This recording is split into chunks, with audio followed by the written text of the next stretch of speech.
Alrighty, so while I wait for the review video to upload, I am going to start the power rankings video, and then I'll have to do a little bit of a pause so I can go in and make sure that everything's copacetic with the other video when it goes live, because you just never know when things might go sideways. That being said, we're measuring teams that have gone sideways up to teams that are going straight forward and doing really, really well. And there are some major moves on this week's countdown. At number 31 is not the Senators. That's right, it's Minnesota. Minnesota, they were 26 in week 1 and they were number 30 in week 2. Now they're number 31. The last 5 minutes of tonight's game didn't convince me not to move them away from number 31. So here we are. And I don't really have much to explain with this because they're 0-4 and it's been a rough start. Even compared to what we thought was probably going to happen. This feels like it's worse. Just feels like it's worse. Number 30, and we'll get into how far these guys have dropped, but New Jersey is number 30, and fans are not happy with how the lines are being put together. New Jersey started out at 14. They dropped to 19 last week, and now they're number 30. So that's the massive change, the massive shift. 11-point drop for New Jersey this week. I thought, all right, things are going to get better. It's got to turn, and then it was basically the loss against Edmonton where I went, this isn't going to get better, is it? This is just going to keep going. And notable is that they're 5 games in, and they're still pushing this idea that Jack Hughes, it's going to break through, he's going to do it. And I don't deny that he could, but we're 5 games in and he has no points. So regardless of how you think it's going to work out, you need to get something together that is working out before you're winless in your first 8 or 9. And then the chances of making the playoffs really do start to become more and more remote. Because if, let's say, you go 0-7-2 or 0-6-3, you have to go on a really good hot streak just to get back to 500. And 500 won't get you into the playoffs. Number 29, shockingly, not number 31. So Ottawa, who were 31 the previous 2 weeks, are now number 29. Based on that stunning victory over the Tampa Bay Lightning, and you know, good on them. They pull their way out of last place on my power rankings, and they're not last overall in the NHL either. So, you know, kudos to them, and they've pulled themselves out of that. Number 28, and we're going to talk about a drop here. San Jose. So San Jose started the season at number 10. Last week they were number 24, and even though their last game this week was a win, they're at number 28. They're 1-4, and it's been kind of a disastrous start to the season. Now tomorrow night they're at home against Calgary. If they can win that game and go to 2-4, it does 2 things. 1, it pulls them up, and 2, it means that Calgary might be the next team to go into a bit of a dive here, as we start to see maybe a new hierarchy forming in the Pacific. Are we at that point yet? Are we not? Number 27. These guys are very gradually moving their way up. So what's funny is I've had all these major moves. The Kings are at 27. They were at 29 in week 1. They were at 28 in week 2, and now they're at 27. The good news is, since I think there's 26 weeks of power rankings before we get to the playoffs, they're going to be number 3 then by the end of the season. I'm kidding, of course, but you know, LA's hard to figure because they can come into Vancouver and they can lay an egg, and yet that's in between an impressive victory against Calgary and a victory as well against Nashville. What makes that victory against Nashville a little bit more troubling is just that they flirted with losing that game where they'd been ahead 4-1. So every game's going to be an adventure for the Kings, but they're very gradually moving their way up. Number 26 on the countdown is Columbus. Now, Columbus started the year at 20. They were 26 last week, so they stay in the same spot this week. Again, with all the big moves and everything, they've stayed pretty much the same. They start out here and they're down here. You'll notice on the board this says 3 weeks ago, this says 2 weeks ago, and this says last week. I got ahead of myself today and I started moving these things down. I'm not supposed to move them down till tomorrow, but when I was over halfway done, I was like, oh, fine, I'll just leave it as is for now. I'm just really excited about the idea of having up till 6 weeks ago. So having 7 weeks of power rankings all on the board for you guys to see. So I'm not just going through a book and saying, well, last week and moving up this week. And then this way you guys can see the movement that the board has. And even though there will still be some people who don't like where their team's at, you can at least see how the movement works. Number 25, and honestly, with Chicago, there is a very small sample size with Chicago. They started the season at 21. They dropped to 23 last week. This week they're 25. So it is the fact they're winless that has meant that they get dropped down. And the 3-2 loss against Winnipeg tonight, that was great for Winnipeg, troubling if you're Chicago, because they had 4 leads against San Jose, and then they lost that game. So Chicago's definitely having troubles finishing out games early, and it is really early in the year. But again, that's how they get bumped down. Number 24, the plucky underdog Arizona Coyotes. Loved the 2-0 comeback. Now, Arizona started the season at 19. Last week they were 25. This week they're 24. So they move up 1 spot. All in all, a couple of good results this week that have moved them up. And I want to see more of it. I still have concerns when it comes to their scoring, of course. That is going to be the storyline all year, is so they're scoring, right? And once we start seeing goals go in, once we see Kessel break through, Kessel has 1 assist so far for them in 4 games. So we need to see a little bit more from Kessel than a 20-point progress. He's on pace for 20 points. So yeah, they're at 24. At number 23, nosediving, is Dallas. Dallas is completely nosediving right now. Dallas started the season at 12, and I had people telling me that was lowballing it. Last week they were 15. This week they dropped 8 spots to 23. And I toyed with dropping them down to 26 or 27. But I thought, they had a 2-0 lead on Calgary. They got a point out of it. Their power play doesn't exist, which is a problem. You need that. And their offense overall has been troublingly light. So, Dallas is trending in the wrong direction. Really, really trending in the wrong direction. Number 22, staying in the bottom 2 rows, is Florida. Florida started the season at 9. Last week I had them at 10, and this week they've dropped 12 spots. Florida, they've shown some comeback and some moxie with their games, and their scoring just isn't what it was. And I don't look at this team right now and say, oh, playoffs. I'm starting to think we were all had again, and maybe Florida's missing the playoffs again. It's starting to look, and I know it's early, but it was early last year when they did this. Last year we were at the end of October, and I'm like, really? Because last year I said that, Florida should make the playoffs, and then they didn't. Looks like they might do it to me again this year. Number 21, moving their way out of the bottom 2 rows. Vancouver. Canucks started at 23 that first week. They dropped to 29 last week. Now they're up to 21. Back-to-back wins will do that. The 8-2 win over LA. I don't like how they got the win over Philadelphia. That's why they're still borderline bottom 2 rows. They get it in a shootout. Markstrom got him those 2 points. Markstrom got him the first point, and then that second point was Markstrom's as well in the shootout. But Vancouver, some encouraging signs that maybe this year things are going to be good. JT Miller's playing well, and overall the team seems to be starting to gel. There's some issues, absolutely, which is why they're 21. Number 20, Detroit. Detroit started out at 30. They moved to 27 last week. They're at 20 right now. They did have that setback against Toronto tonight, but overall this team seems to be trending in the proper direction, and so that's why they're where they're at on this chart. I didn't feel comfortable bumping them up higher, and there are some teams that I think are bumped up so high on this chart that they're going to have precipitous falls, but I couldn't figure out any other way to represent how they've been playing this year other than saying, they belong in the top row. Detroit is not in that category. Could they get there? If Howard holds up and if that first line has some support. Because where the problem is that first line, you've got Mantha, Larkin, and Bertuzzi, it's deadly.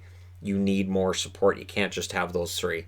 You got to be able to roll a second line out there that can score so that teams are kept honest between those 2 lines, and it frees up some more space for that top line as well. Number 19, Islanders. I'm not sure. With the Islanders, I'm not sure what to expect right now. They started the season at number 13. Last week they were up to number 11, and people got all upset that they moved up. I thought they were playing well, and then this week they told me, not really. The win over Florida, again, shootout. They blew the lead late, and yeah, it's been tough. They've had a couple of tough losses this week as well. So the Islanders definitely take a dive. They drop 8 spots down to 19, and we'll see whether or not this week they climb their way back up. But yeah, against the Oilers, definitely wasn't their night. And tonight against Florida, they do get the win eventually, but it's how they get there too, right? Number 18. And you know what? Pittsburgh's been kind of consistent. They were 17 in week 1, 17 in week 2, and they actually dropped to 18 this week. But they were lower than 18 for a lot of this week. And it was a combination of losses and of some bad play in this and that. But they get the huge win over Minnesota tonight. The only reason they didn't get bumped up higher is because Minnesota's down here. So I look at a win against Minnesota and I go, that's nice, but. So there's sort of that feeling of, okay, this is good, and that's the second blowout victory they've had so far, but they've been against lower teams. I would like to see it more consistently from Pittsburgh. I will say this. I said it in the preview this morning, or well, last night, for this morning's games and today's games, that if Pittsburgh can continue to tread water until Malkin gets back, they could be really, really deadly after he gets back. So they're at 18 this week. At 17, Philly. They probably should have won that game in Vancouver tonight. They should probably still be undefeated. They were 25 that first week. They were 21 that second week. I have them at 17 this week. So again, it's that gradual build. They seem to be, performing very, very well. And that top 6 has been pretty darn solid. I liked Sanheim's game tonight as a good example. And it looks like that defense in general is getting off to the right start, including Provorov, who's had some decent numbers to start things off. So for Philly, things look pretty optimistic. I did have them in the playoffs when I did the season preview. I had them low on the power rankings because they were trending in the wrong direction in the exhibition season, but it looks like things are going pretty well, and that Carter Hart is that starting goaltender that they've needed for a long time. So overall, things for Philadelphia look pretty bright. This team does not miss the playoffs in consecutive seasons, and right now I wouldn't be surprised to see them make it. Number 16 is the Rangers. And if they'd won that game today, they would have bumped up quite a bit. The Rangers started the season at 24. They moved up to 18 last week. They've moved up to 16 this week. So again, it's small sample size, and they did lose that game today, so that bumped them down. Keep in mind, I update my rankings every day. So this isn't something that I just do on Saturdays. I update them every day. And some days I'm like, oh, man, what am I going to do? But by the end of the week, I have a better idea for where everybody should be. So this is your screenshot of where everything is on Saturday night. It doesn't tell you where they are during the season because that just gets crazy. Number 15. These guys are remarkably consistent.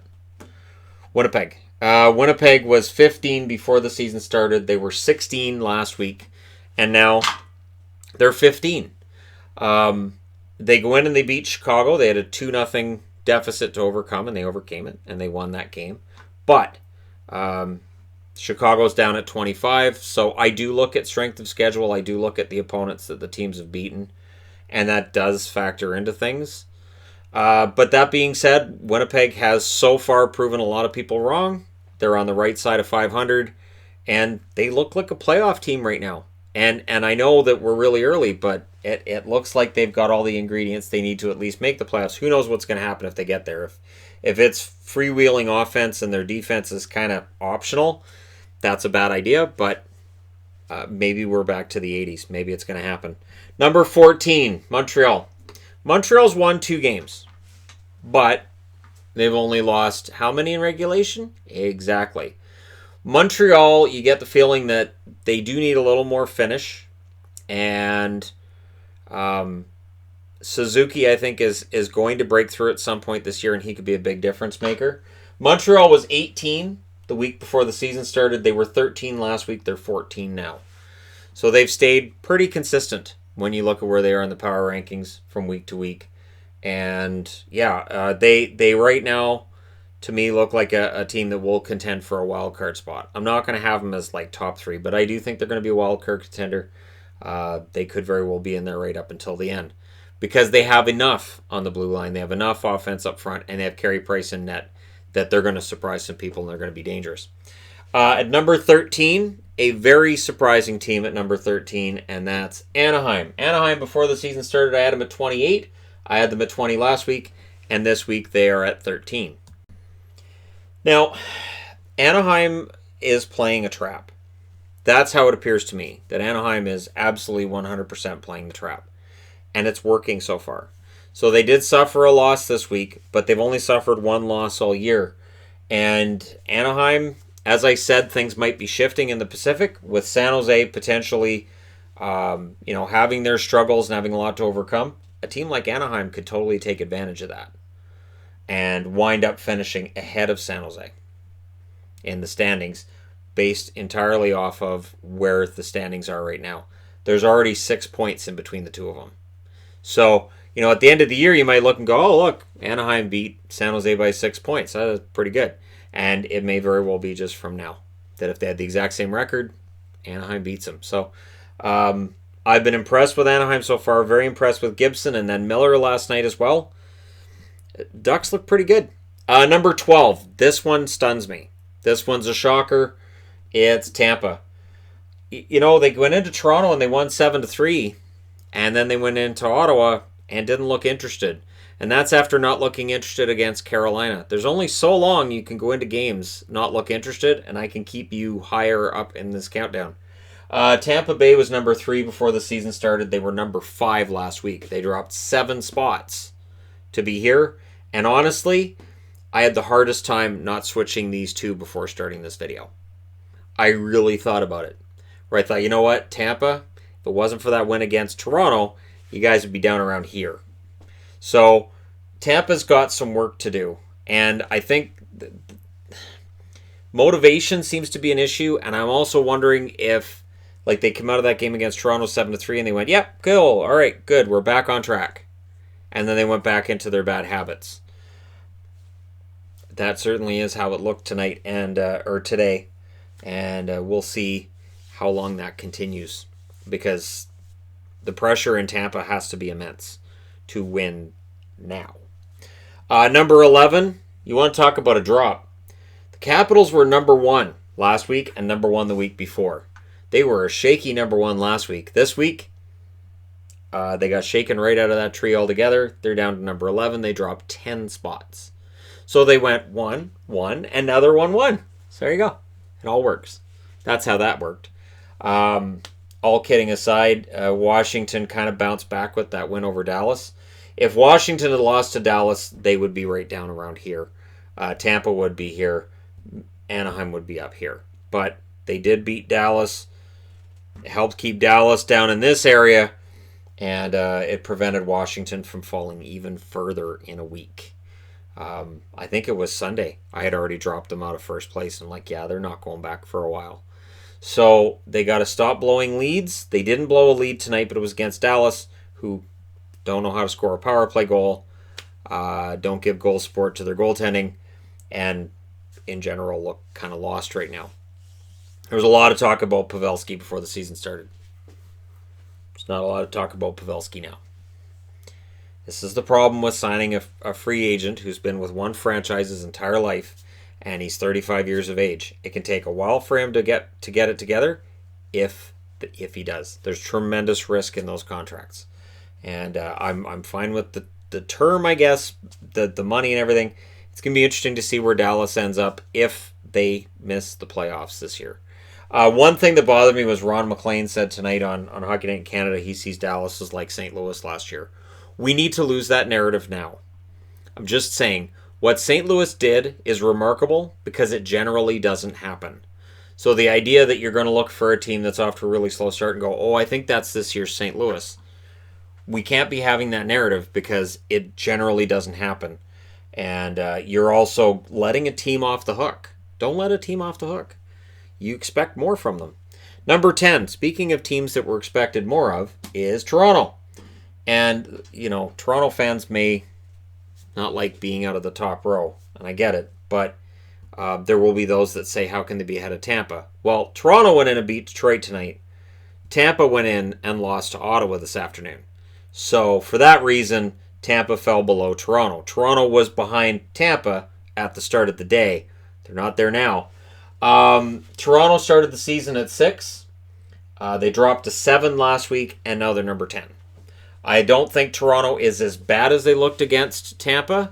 I don't think they're necessarily as good as some Leaf fans think they are, but I also don't think their defense is as bad as a lot of non-Leaf fans think they are.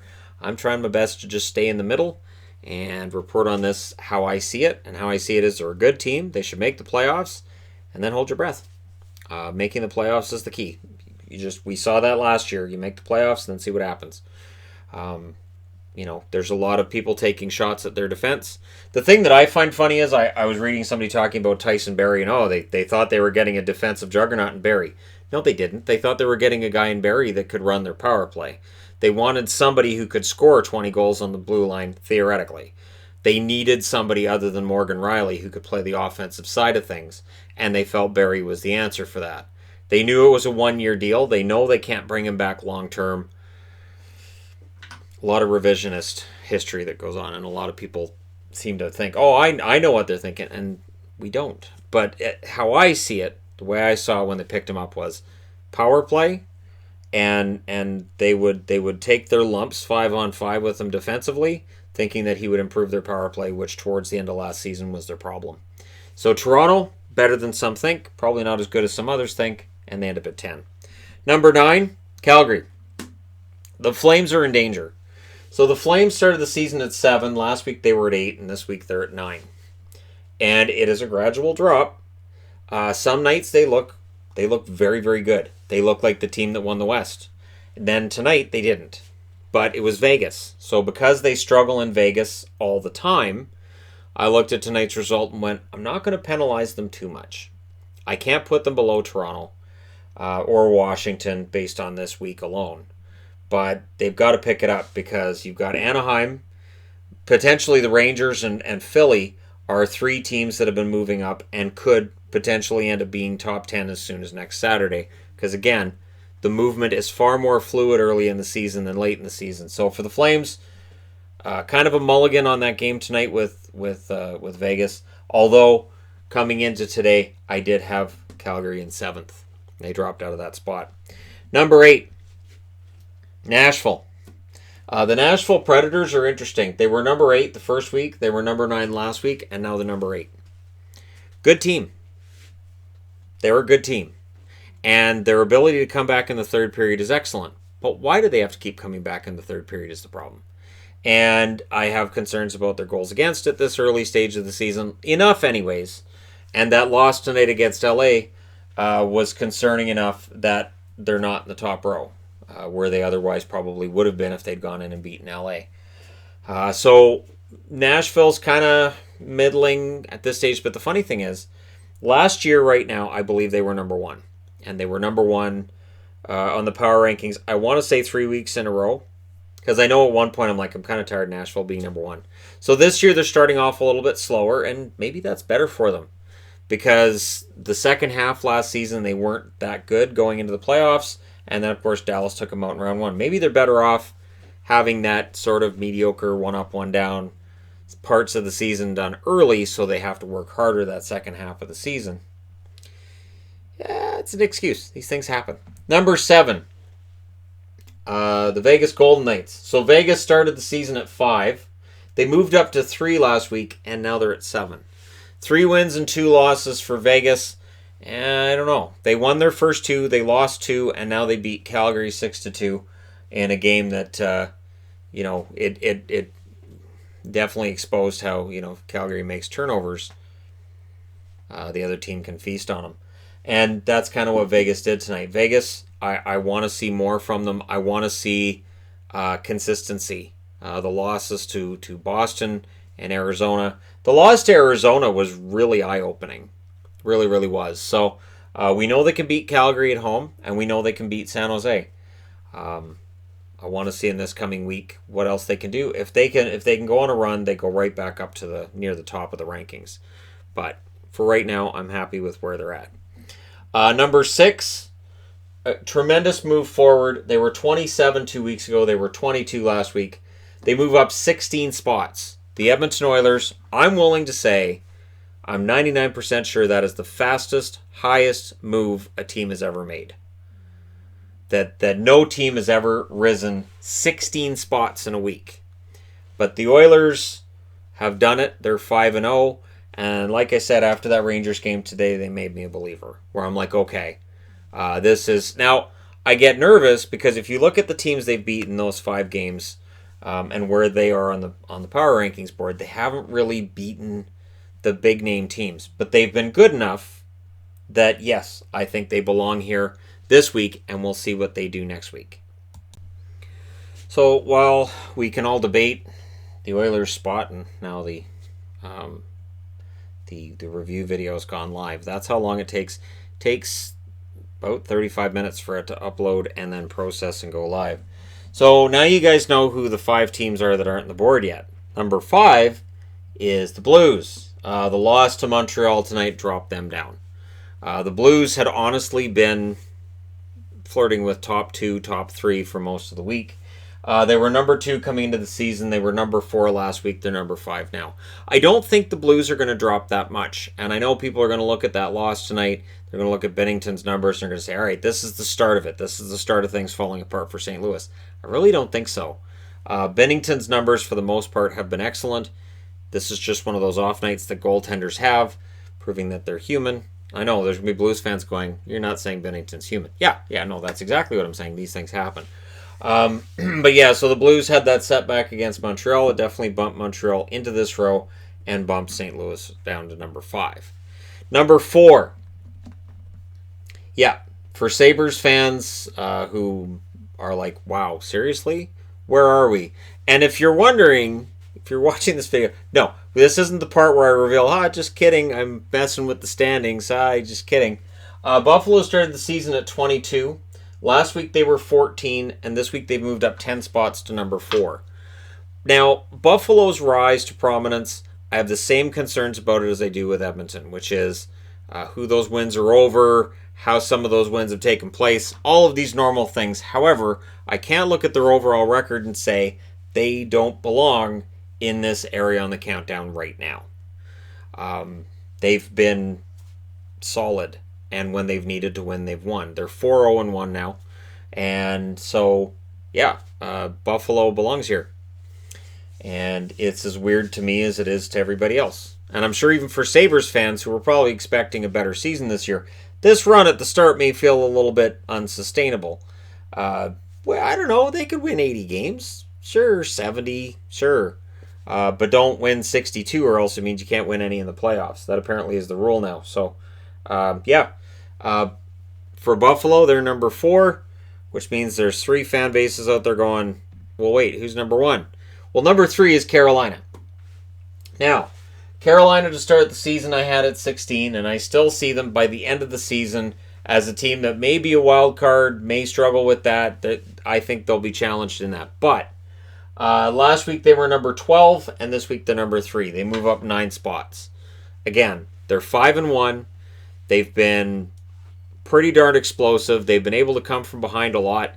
That's the only part that I get kind of concerned about, because come from behind victories get tougher and tougher as the season goes along.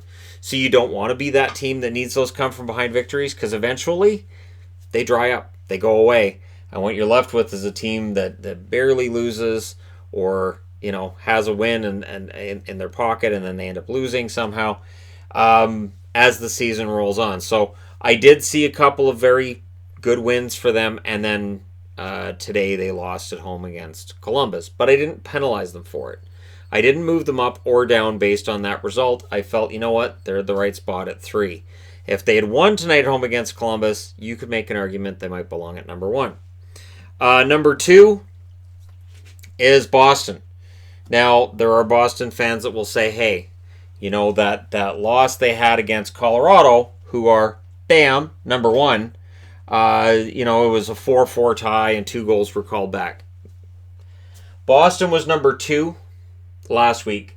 They're number 4 coming into the season. Now, Colorado, it's been remarkable. They were number 11 before the season because Rantanen was coming back over after a holdout, and I was like, he might experience, a little bit of a learning curve getting back into it. No.